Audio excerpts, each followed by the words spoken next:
yesterday we were starting to talk about turbulence, and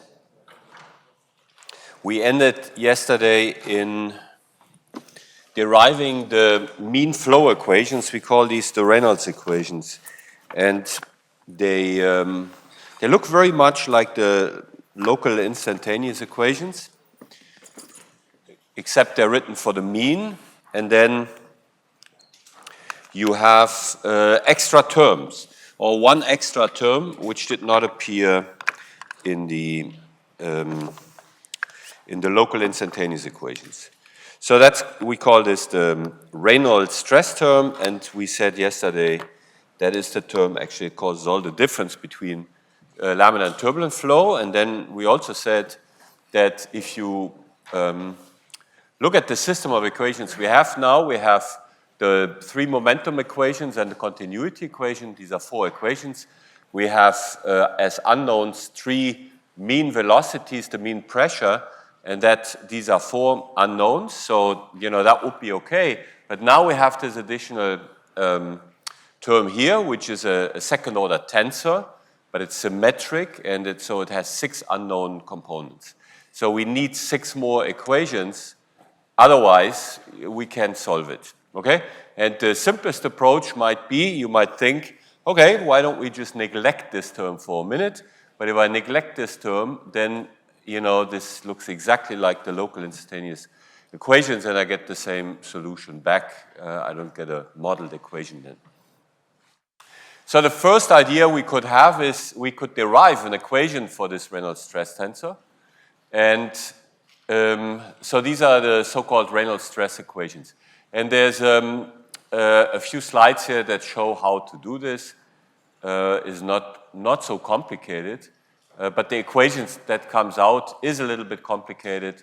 You see, you get you know, some terms that look then. So this is the quantity we want to solve for now, and again, these are six independent equations, and we could solve these. But the problem is there are a few more terms that we don't know. This one we know now. We know now, but you have this, you know, pressure-strain correlation here, which distributes somehow the kinetic energy in the different directions. That's actually a complicated term, difficult to model, but we don't know it. And then you see now, if you derive an equation for this second order correlation, then you get, and then you get in that equation, you get the so-called triple correlation.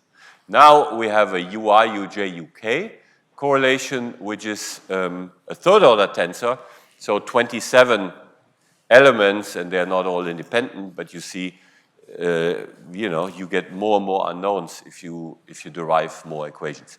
And okay, so that's it's clear in a way, because the velocity, fluctuating velocity has a distribution, and if you just write an equation for the mean, of course, you cannot know the full distribution. And if the distribution matters in any way, then you know, that is not sufficient. And now, in a way, you have an equation for some sort of a variance of that distribution, but that also doesn't describe the full distribution. So that's why you get always higher order terms, so that doesn't go anywhere. But the equation is nonetheless helpful because it allows us to describe the turbulence a little bit. What we said earlier was, we say turbulence is a collection of eddies of different sizes. And each eddy we want to describe by a characteristics length scale, the size of the eddy, and the characteristic speed of the eddy, you know, kind of a rotation velocity or whatever you want to call it, but a velocity which then corresponds to the velocity fluctuation. And so if I say I have a certain eddy, it has a certain you know, spinning velocity, then I can say it has a kinetic energy also, which is 1/2 the velocity squared, right? That's the kinetic energy. So the kinetic energy is in, you know, turbulence theory is kind of the most important quantity that we think of. And the kinetic energy, now here it's defined, just like I said, you have a fluctuating velocity uj prime, and then uj prime, 1/2 uj prime squared, mean that is the kinetic energy of the turbulence in let's say in one point. And so we can write it like this, and we can get an equation here for this turbulent kinetic energy by just taking here this Reynolds stress equation and set k equal to j, right? Because then I have a uj prime squared here, divide the whole thing by 2, and then I have the kinetic energy. So that's what we do, and then you get an equation that looks like this. And that's an interesting equation because it tells us also something about the dynamics of the turbulence. I mean, now we can see what produces, how is the turbulent kinetic energy, how is it produced, what forms the turbulence, and how does it go away, and maybe also what happens with it between being produced and going away. Now there are a few terms here from the Reynolds stress equation that here this pressure strain correlation, I said that's a complicated term to model, and that goes away in the kinetic energy equation. That's good. And then there's a term here that can be written like this, and that comes out to be what we call the turbulent kinetic energy dissipation rate. We call this epsilon. That is the rate at which energy disappears. So it has units of kinetic energy by time. Okay, kinetic energy is meters squared per second squared, and so the turbulent kinetic energy dissipation rate has units meters squared per second cube. Okay, that's sometimes a little bit difficult to imagine. What does this mean, meters squared per second cube? But what it means is just meters squared per second squared kinetic energy per unit time. Okay, so that's how you can remember this. This is also symmetric in a way. You can also write this, you can also write in this form. So this here is the fluctuating rate of strain tensor, and you see this is symmetric also, uj ui and ui uj, symmetric also, and then you can write this like this also, and then this whole epsilon here also is, well, I mean, this whole thing is symmetric, but you see it's also a scalar because here the tensors go away. I didn't introduce the Einstein summation convention. Probably most of you know this. So anytime we have an index repeated in one term, we just sum over all the values. So ui is shown here. uj is nothing else than u1 squared plus u2 squared plus u3 squared. And so then here also, anytime an index appears twice, if an index appears only once in a term, like, once in a term, let's say, then it's a tensorial direction. If it appears twice, then you sum over it, and then the direction dependence goes away. So this is all, it's just a scalar quantity, just like the kinetic energy also. So then you have all these terms, and we can look at these terms individually. This is the rate of change, of course. This is the convection term. We discussed this yesterday. And then you have a term here, which is just a transport redistribution term. And you see here's a viscous, this is just like a viscous diffusion term. And then there's another viscous term here, and something here related with the pressure, velocity fluctuation correlation. And then there is here this triple correlation that we mentioned earlier, ui, uj, uj. And that is just like the Reynolds stress term is also a redistribution term. The Reynolds stress term, it just takes momentum and moves it around. I mean, it's the eddies. The eddies, they take an eddy that goes like this. It takes momentum from here and moves it over there. So it's like a diffusion process. And so this here is a similar thing for the kinetic energy, is a turbulent transport term. this triple correlation. And then we have these two terms here. I mean, let me just say this real quick. Maybe you can look this up. I won't discuss this in detail. But anytime you have a divergence, you know, of a tensor, then that term is just a transport term. The divergence you can show always, it just moves stuff from here to there. It doesn't produce anything. It doesn't consume anything. Okay, so this here I can write. This here can write as a divergence. We said I can take this I inside of this. We showed this yesterday, and then it's just a divergence of UK. And then this here also. This here is first order tensor in I, and then d by dxi of this first order tensor. That's a divergence of the tensor, and then again, that shows this is just a transport term. No production, no consumption, just moving stuff from here to there. But these two here, this here is you know, is not just transport, it's production or consumption, and the same here. And it turns out, we looked at this epsilon, turns out this is always positive, because I just said I can write it as the square here of this strain. And so this is always positive, but it has a minus sign, and that means it's removal of turbulence. That destroys turbulence, okay? So dk dt, it makes dk dt negative. The turbulence goes away. So that's why we call it a dissipation. That's why I call it the turbulent kinetic energy dissipation rate. And then we have this term here, and you see that is also, you know, I mean, is a production or consumption term. It does not just move stuff around. It turns out you can show that this term here is mostly positive, and so this is actually a production term. And so this is what produces the turbulence. This is the only term, actually, I mean, it was clear that it must be a production term, because it's the only term in this equation that can produce now turbulence, okay? So this does not produce anything, this does not produce, this does not produce.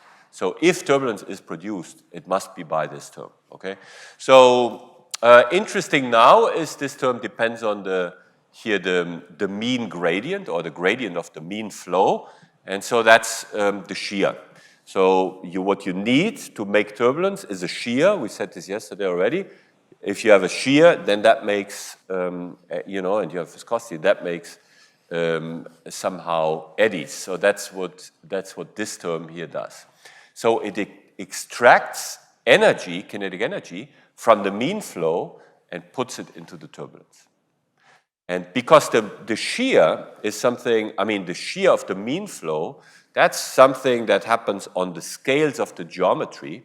You know, I mean, I have a jet, and, you know, it creates shear on the scale of the nozzle diameter or whatever, because this shear creates eddies, happens on the scale of the geometry.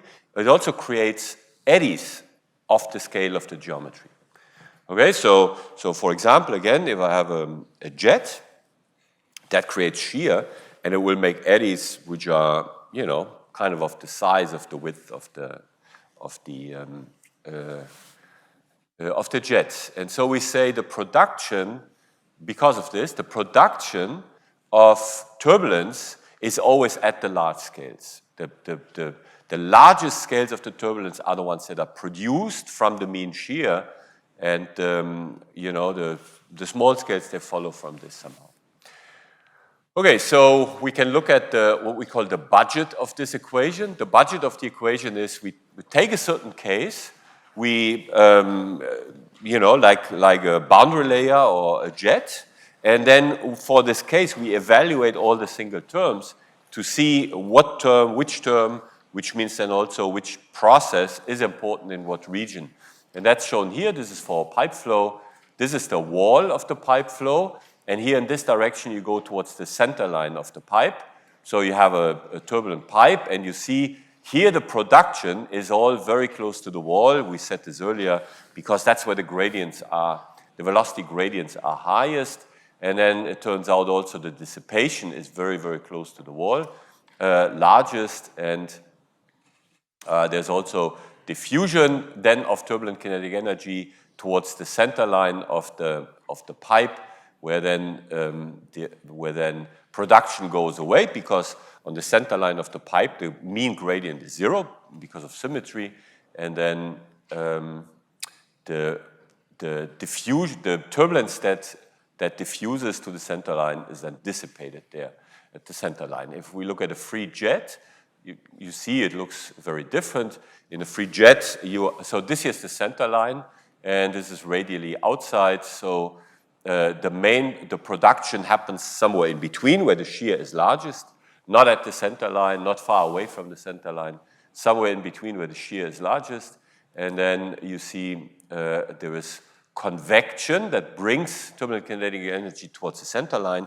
That is because for a jet you always have entrainment, so you always have a mean flow that kind of goes like this. It carries the turbulence towards the center line, and at the center line, again, the production is close to 0 because of symmetry. The mean gradients of the velocity are also 0, and then there's diffusion here towards the outside, and so on. I mean, this just to show, kind of what happens in a jet like this.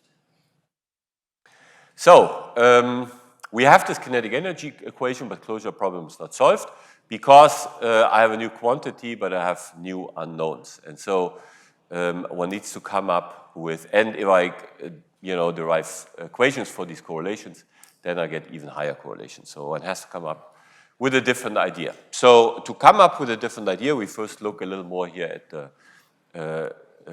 the nature of turbulence, here the scales. And so we talk about large and small scales. And, while for our discussion, maybe it's not really necessary, it's interesting to see how can we define these scales mathematically. So we said an eddy is described by the size, by the length scale, and the velocity scale. And for the velocity scale, we just define the quantity that is characteristic of the velocity scale, the kinetic energy, but we don't have a length scale yet, okay? So we want to define this quantitatively also. And again, you see here, in this turbulent jet, you see here regions where you don't really see a spinning eddy, but you see clearly regions that are moving in a coherent way, or where you would say where the velocities are correlated, where the velocities are not exactly the same, but they kind of move in the same direction. I mean, you see a patch here, maybe you see a region here that looks like it moves in the same way and so on. So in order to characterize these correlations in space that give us then a length scale, we define here this two-point correlation. And the two-point correlation is, that's just a term, is good, that if you have heard this term, it's a very, very big and powerful quantity. It looks very simple. Here, Rij of x and r and t is equal to ui prime of x and t times uj prime of x plus r and t, okay? So it looks simple, but it turns out it is a tensor. It's a 3x3 tensor, so 9 components. So what it does is it correlates a velocity fluctuation at one point x, with a velocity fluctuation at a different point. That's why it's called a two-point correlation. And I can correlate the velocity in direction 1 with a velocity in direction 1, or with a velocity in direction 2, right? Or with velocity in direction 3. So that's why, I get a tensor. Then, of course, this is a function of the three-dimensional space. My point x is any point in space, and of course of time, but then also there's a distance vector between the first point and the second point, and that distance vector is also a three-dimensional vector, okay? So this is a it's a 3x3 tensor, second-order tensor, in 6 dimensions in space and time. Okay, so it's a very, very complex function, and it pretty much tells you everything you want to know turbulence. Not exactly everything, because it doesn't correlate the velocities at different times. There's also a two-time correlation, but at two different points. Okay, it's shown here, for example. And now you would expect that if the distance vector r, if that's very small, then you sit in the same patch that's kind of moving together, and you get a strong correlation. And if I move this further away, the second point, then the correlation goes down. And the point where it goes down, where it really then goes to zero, let's say, that you could say must be the largest structure that you find in turbulence. And so this is how this looks like. We can first normalize this quantity. So for isotropic turbulence is independent of where I start, okay? So it's independent of x, because every point has the same statistics anyways.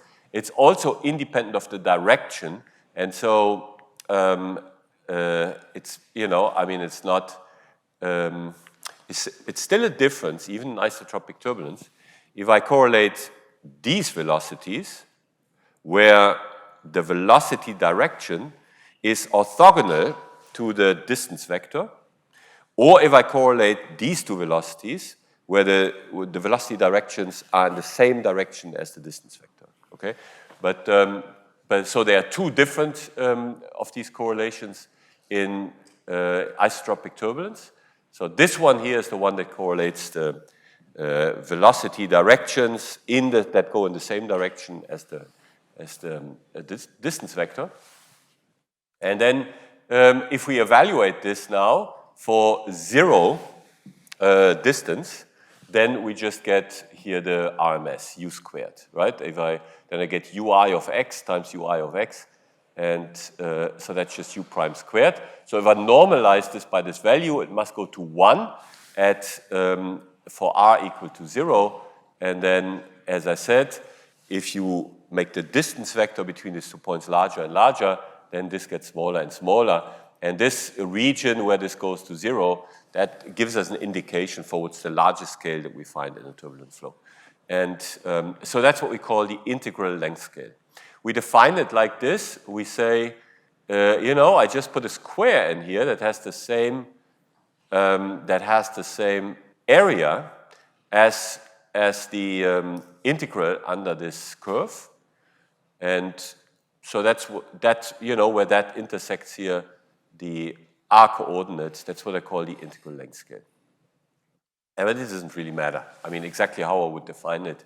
It just does what I just said earlier. So that's what we call, and that's why it's called the integral length scale, because it comes from the integral of the integral or the area under this curve. So that gives us then a length scale of the turbulence, and it measures kind of the largest eddies we have. And so then, we have an eddy, and we have defined it by two quantities: the integral velocity scale that just comes from the turbulent kinetic energy, and then the integral length scale, or I could also say integral time scale, which just comes from these two. Okay, so now I have two quantities which describe this eddy. Now, if you look a little more at the dynamics of the turbulence, we said earlier, if I just look at these large, we said earlier that the large scales are, that the production makes turbulence at the large scales, okay? And turns out, at these large scales then, for these large scales, the Reynolds number, if you define a Reynolds number with these large scales, that Reynolds number is very, very large, okay?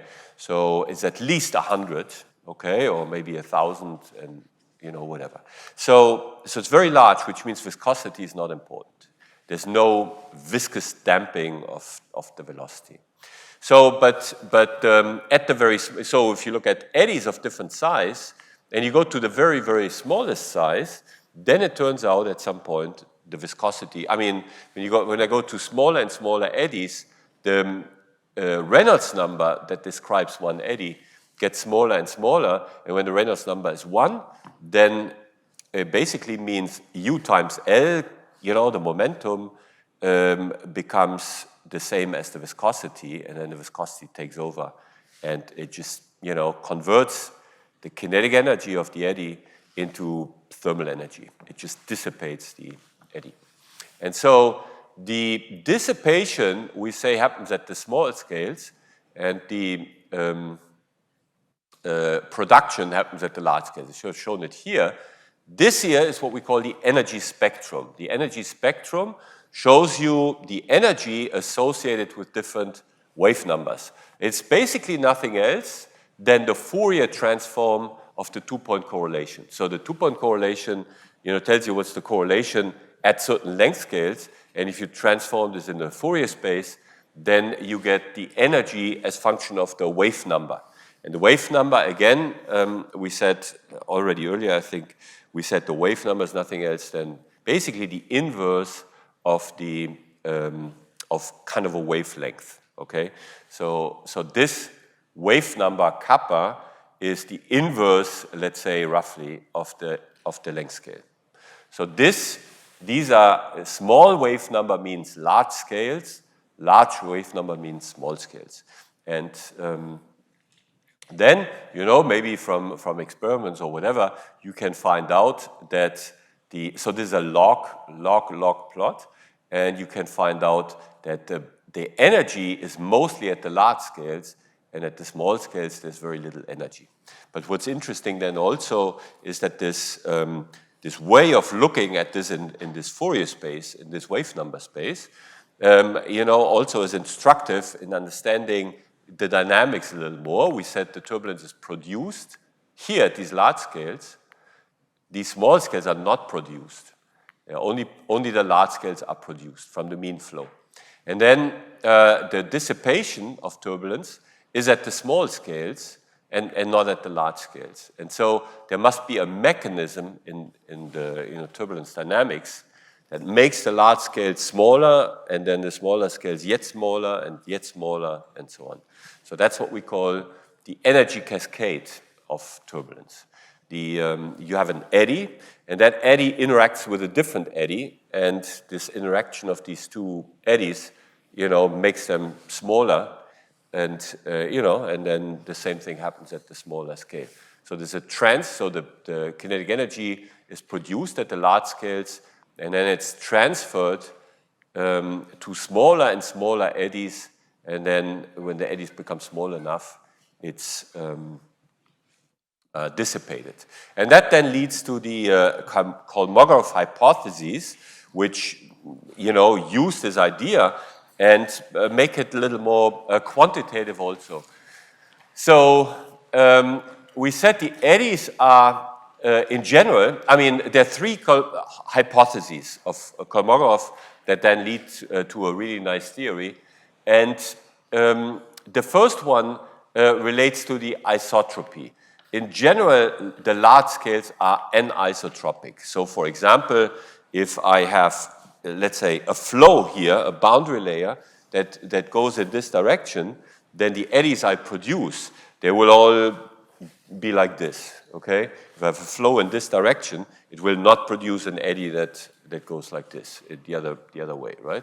It will all in this direction, but then this interacts with a different eddy, and then this interacts yet with a different eddy. So it's like kind of in a washer, you know? Washer, it spins all like this, but if you put yourself in a washer and you go around for like 5 minutes, you don't know where up and down and left and right is, because you lost the sense of direction. That's what happens here with these eddies. You know, while they become smaller and smaller, you know, go through this transition, they lose the sense of direction, and it turns out that then the small eddies, they are more and more, they become more and more isotropic. They don't know the geometry of the large scales anymore. So the first hypothesis of local isotropy is at sufficiently high Reynolds numbers, the small-scale turbulent motions are statistically isotropic. So we defined what isotropic means, and what's interesting is I said at the time, even though it's a very strong simplification, I said it has technical relevance. That's the technical relevance. If you go to the small scales, they are pretty much isotropic. And you can show this also from simulation, also from experiments.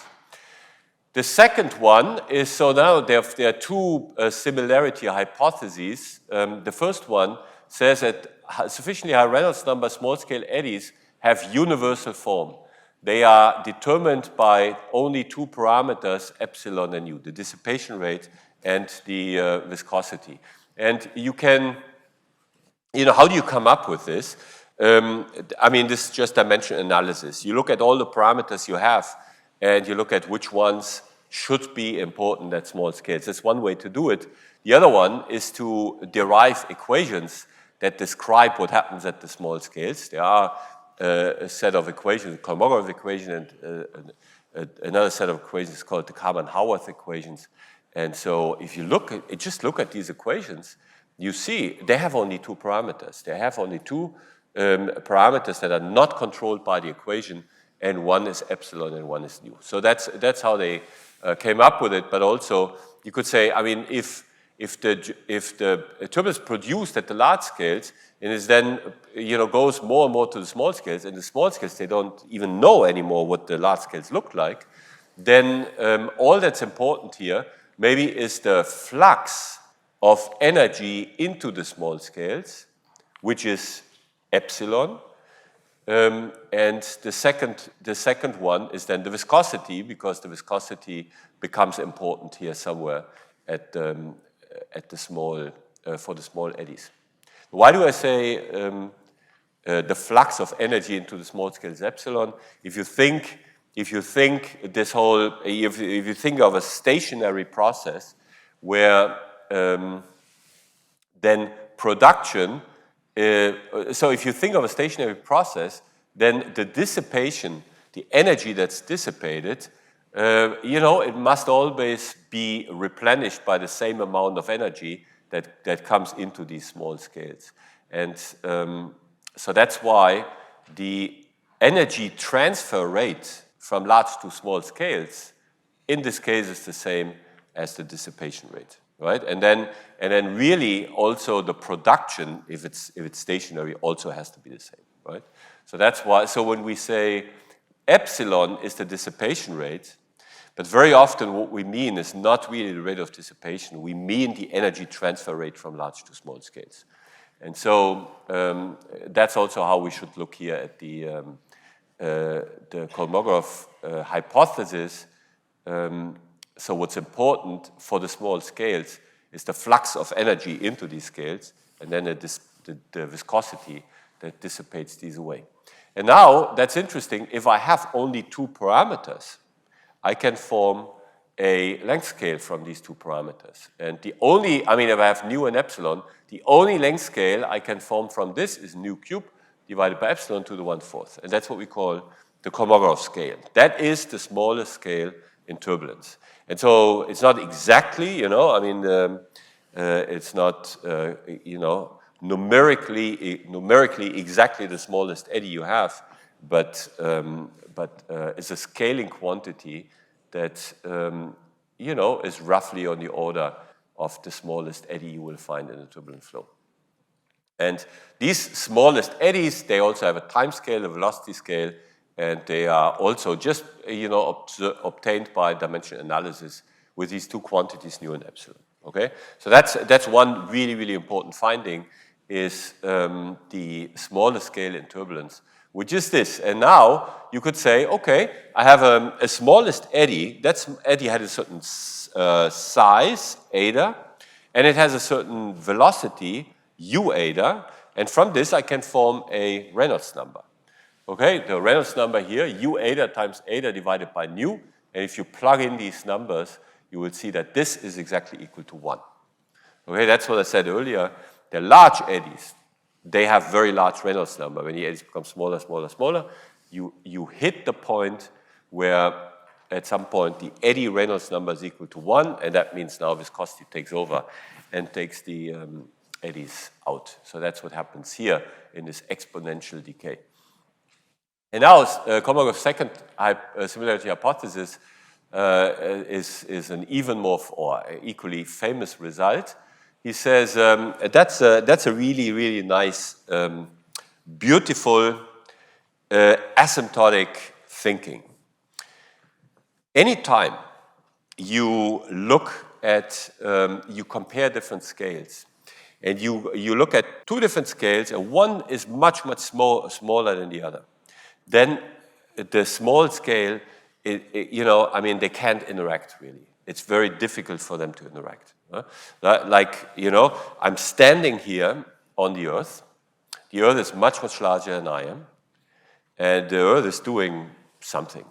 It moves around, it spins, it moves in the, But I'm standing. I don't even know. You guys realize that the Earth is moving? No, because you're much too small for this. You cannot. And then let's say all the microbes or whatever that live on my skin. I'm moving around. They have no clue I'm moving around. I'm not sure if they are microbes, whatever these are called. But you know what I mean. So scales, to be able to interact, they have to be of the same size somehow.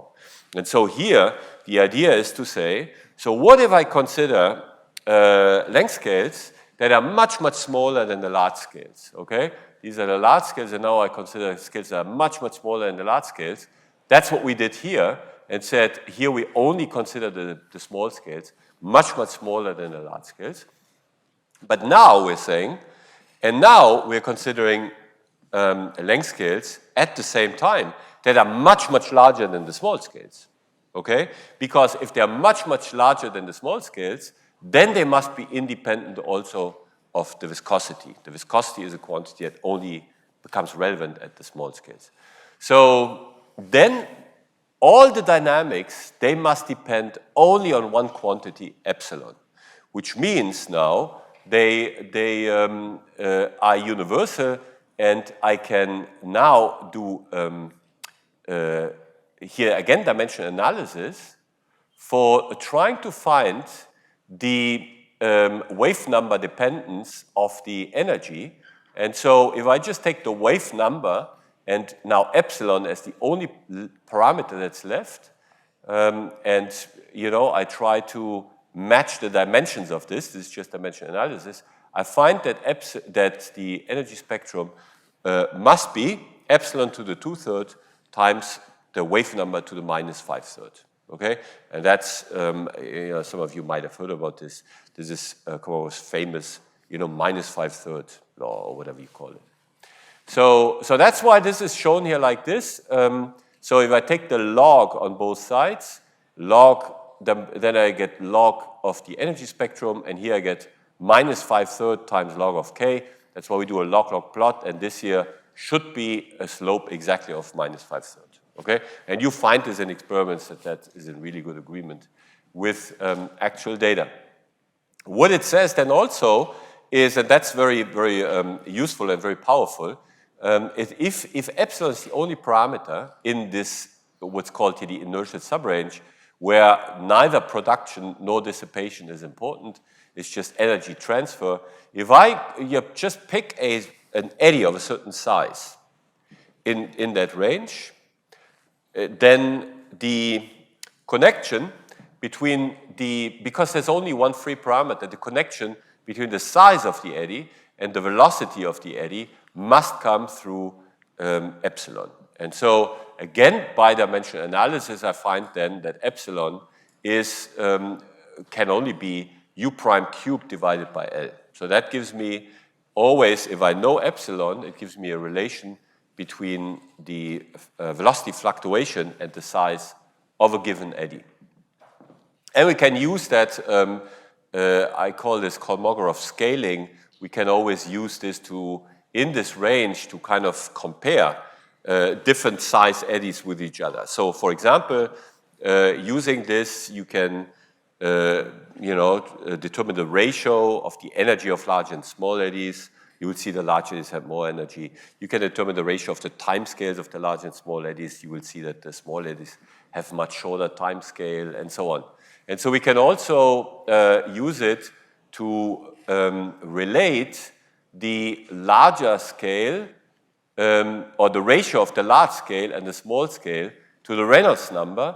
And you find out, I mean, it's easy to do, you find out that the ratio of the Kolmogorov scale to the integral scale is the Reynolds number to the minus 3/4, which means if the Reynolds number becomes larger and larger, this range here between large and small scales becomes also larger and larger, right?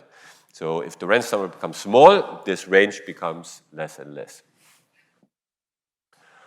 Okay, so that tells us something about turbulence. Maybe we don't necessarily need this for to develop models, but it is very instructive and helpful. Now, if we want to think of turbulence models, we have to go back to the Reynolds stress tensor. And the first idea for modeling the Reynolds stress tensor is to observe that it looks very similar to the viscous term in the equation. The viscous term in the equation is the divergence of a second order tensor. Is the divergence of the strain tensor, the divergence of a symmetric second order tensor, right? And that leads to distribution. The viscous term leads to redistribution of momentum, and so the Reynolds stress term in the momentum equation also appears as the divergence of this second order symmetric tensor. And so that's why the idea is to use here what's called a gradient transport model, sometimes called the Boussinesq approximation, is to say we model this in the same way we typically model here the Newton's approach for the molecular shear stress. We say this stress, it's proportional to the velocity gradient tensor, the rate of strain tensor. So that's what we do. We say this here is proportional to the mean rate of strain tensor, and so that's exactly the same what we do for the molecular shear, except that for the molecular shear we have the kinematic viscosity here, which is a property of a fluid. And here we have let's say a proportionality constant, which must depend somehow not only on the fluid, but it must depend also on the turbulence, or maybe only on the turbulence, not on the fluid. Right, and now what's all the rest. So first of all, there's this minus here. Why do we need the minus? This will give us a diffusion term in the equation finally. And so if we didn't have this minus, it would not be a diffusion term, it would be an anti-diffusion term, right? I mean, a diffusion term, I said this yesterday, if you have a profile which is, looks like this, and diffusion just distributes the profile in space. And if you change the sign of this thing, then it takes a profile that is distributed in space and tries to sharpen it. And that's the wrong process here, right? I mean, we need distribution. So that's why we have the minus here. And then the question is, why do we have this funny term here? This is actually because if I just assume now that I is equal to j, make I equal to j, then here I have ui prime squared mean, right? Ui prime squared mean. And what is that? That's the kinetic energy, right? That's twice the kinetic energy, in fact. And then, right, I mean, if I equal to j, this is twice the kinetic energy. And if I say I is equal to j in this term, then what happens? This term, I do I equal to j.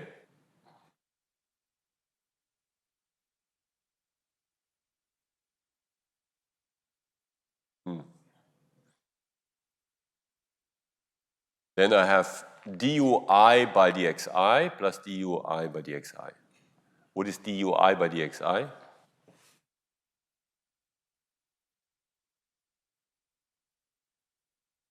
I hear something, but I can't understand. You said?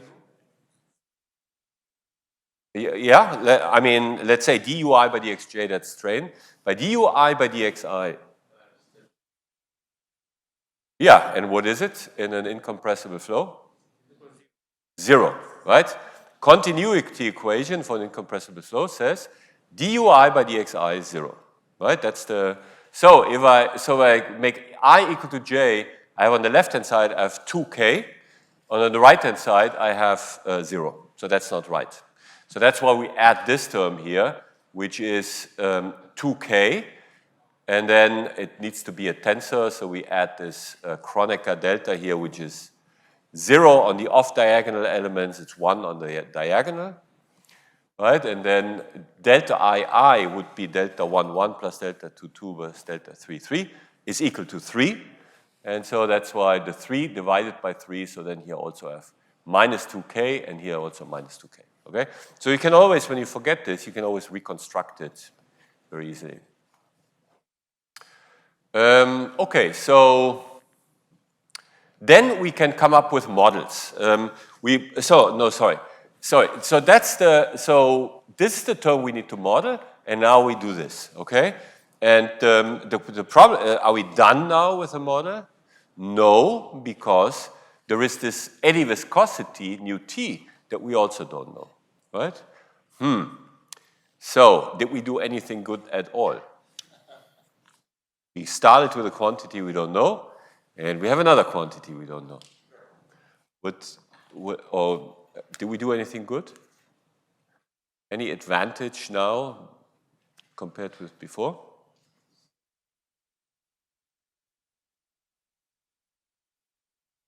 Difficult here to understand you guys. But the difference is, this here is 6 unknowns, right? This is only 1 unknown. That's not bad, you know? I mean, a factor of 6 in terms of unknowns.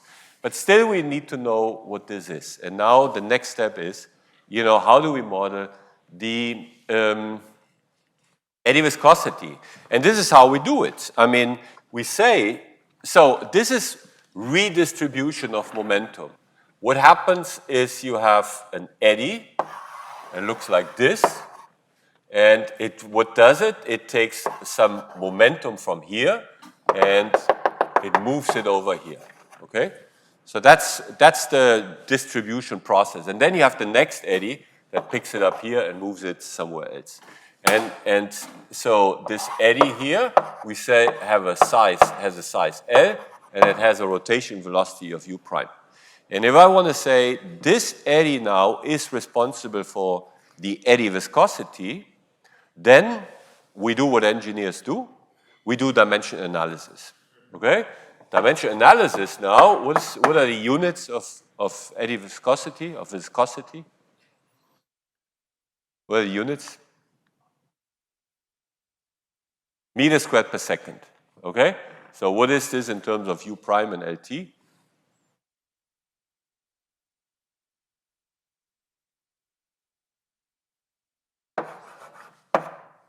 Yeah, it's just u prime times LT, right?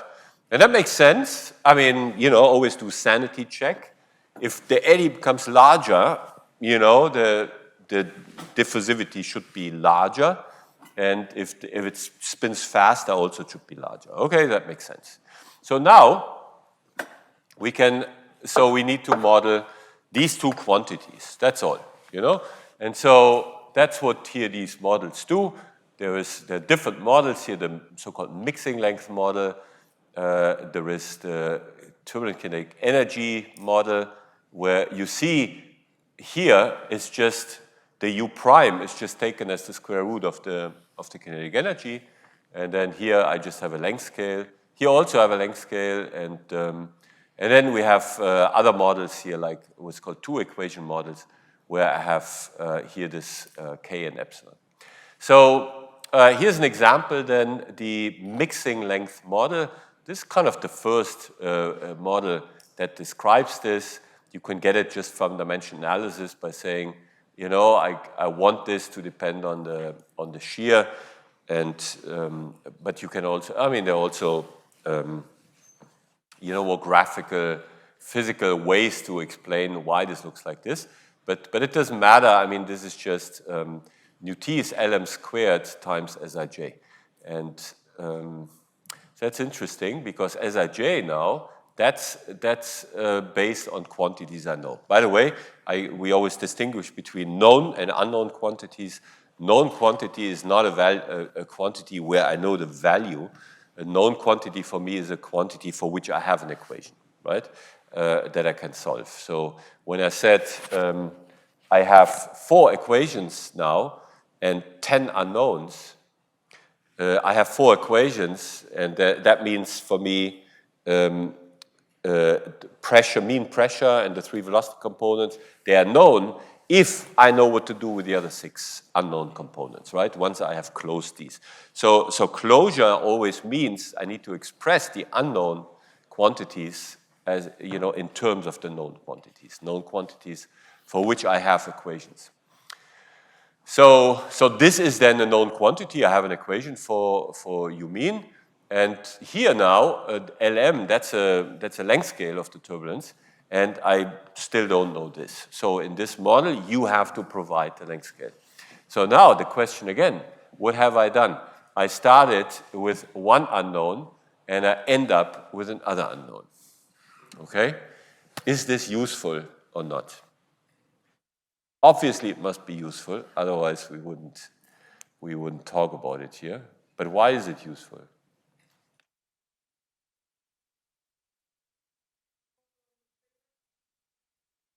Yeah.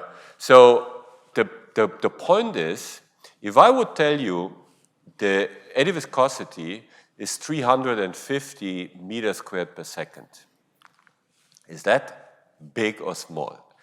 I guess nobody knows. I have no clue, okay? If I tell you the mixing length is 5 centimeters, you know exactly what's going on, okay? Or vice versa. If you have a jet, you know, that has a certain diameter, you know the mixing length has, you know, it is somehow the same diameter. It has to be related to the diameter. So as engineers, we have much better gut feel for length than, you know, something that has units of meters squared per second. Okay, so that's what you do. So for example, this is used for boundary layers. The mixing length is kind of the distance from the wall. Okay, so that's a quantity that's easy to determine, or as you said, you can determine, you know, for other quantities, you can get it from experiment or so.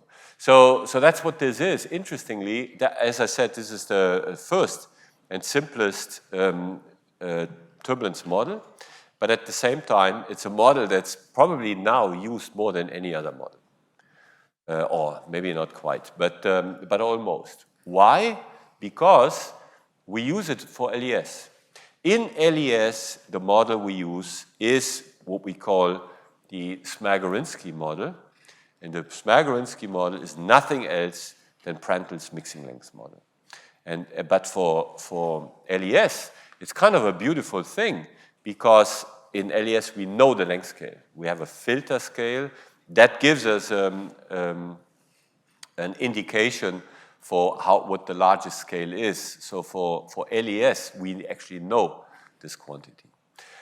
Okay, and then here's another one. That's the one I just mentioned. We start again here from this U prime LT, and then we say, okay, L needs to be specified again, but for K we solve the turbulent kinetic energy equation.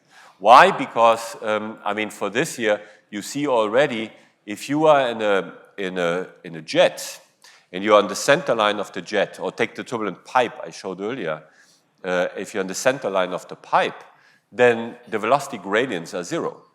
So this means there would be no turbulence on the center line of a jet. So this model is not exactly right because the shear creates the turbulence, and that turbulence can be transported to other regions where you have no shear, right? And this model doesn't consider this. That's why, I mean, here using the turbulent kinetic energy model, you have the shear, which appears then here in the production term. It makes kinetic energy, and the kinetic energy can be transported by different mechanisms to other places. So that's a one equation model because it uses one equation for one unknown. I mean, we always have these two unknowns, the velocity scale and length scale, and this you know, has an equation for one of these unknowns. The other one still needs to be provided. And then an example here for a two-equation model, this is probably the most used model, is the so-called K epsilon model, where you just introduce a second equation for a different quantity. And if I have two quantities with different units, then dimensionally I can form a viscosity, right? That's the trick.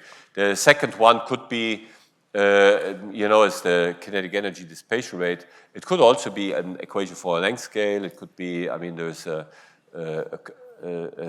model called the K omega model. Omega is turbulence frequency is 1 over a time scale. It doesn't really matter. You just need a second quantity which has units different from kinetic energy, and then you can form from this a viscosity. So this is how this looks like, K equation, epsilon equation. And you see also this epsilon equation. It looks very similar. It also has production term, dissipation term. And it has all these coefficients here. It's a little bit more empirical. The K equation we actually derived. We closed it by introducing rigorous modeling. The epsilon equation is a little more empirical, maybe not rigorously derived. So it has a few of these coefficients here, which are given here. Or typical values are given here, but they're different. These values, they're different for different applications. So it's not a universal model that would predict everything right. You sometimes use these models, these coefficients, to tune the model for a specific case.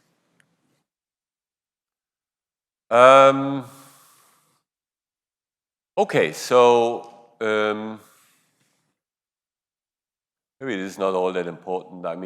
One of the things is that here in the turbulent kinetic energy equation, we had this big transport term. It had two viscous parts. And for the viscous parts, we always say, in turbulence, I said the viscosity, you can write it like this here, actually. So if I take a Reynolds number what we call the turbulence Reynolds number, uses the turbulence scales, U prime and LT, okay, divided by nu. And, or here could be K to 1/2 or something, but it uses these quantities. And I can write this then, here, I can say U prime times LT, that's actually something like an eddy viscosity. So I can write this as nu T divided by nu. So this means if you want to know how much faster the turbulence mixes compared with a laminar viscosity, then that's equal actually to the Reynolds number. Okay? So turns out for a float to be turbulent, this Reynolds number is roughly at least 100, which means the turbulent diffusivity, turbulent viscosity is typically at least 100 times larger than the laminar viscosity. For LES, that's not the case, but here for this Reynolds averaging, that is the case. And so that's why these viscous terms, because they are 100 times smaller, we usually neglect these. And then only this is left. This is, is kind of a redistribution term. So any redistribution term, we always, for any redistribution term, we always use these, what we call the gradient transport assumption. So this here is just written as the gradient, or this term here is written as a coefficient times, like the eddy viscosity, times the mean gradient of the quantity that is being transported, okay? So that's one example. We use this many, many times. And the coefficient here, I said something like the eddy viscosity. We introduce a turbulent Prandtl number, which relates this then back, the new T for K relates this back to the new T we know already. And these Prandtl numbers here, they are typically order 1 here. So see, it's actually 1 here in this case. For the epsilon equation, it would be 1.3. Okay, so this is break time, right? So let's have a break now, and then we wrap this up.